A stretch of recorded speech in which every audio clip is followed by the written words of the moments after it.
নমস্কার, আজকে নিয়ে এসেছি একটা হেলদি অ্যান্ড টেস্টি নিরামিষ আলু পনির পরোটার রেসিপি। এর জন্য সেদ্ধ করে রাখা আলু আমি এখানে নিয়েছি হাফ আলু, কারণ আমি 3টে পরোটা বানাবো।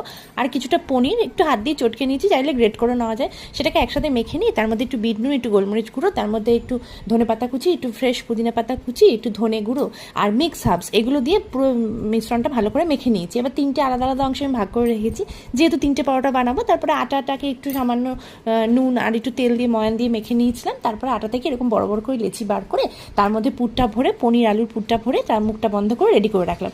এবার খুব তাড়াতাড়ি করে বেশ ময়দাগুলো পরোটাগুলোকে বেলে নিচ্ছি। বেলে গরম করে রাখা তাওয়াতে দিয়ে দুপিঠটা ভালো করে আগে রুটির মতো সেঁকে নেব। ভালো করে সেঁকা হয়ে গেলে তারপরে ওপর থেকে অল্প তেল ছড়িয়ে দিয়ে একটু ভেজে নেব।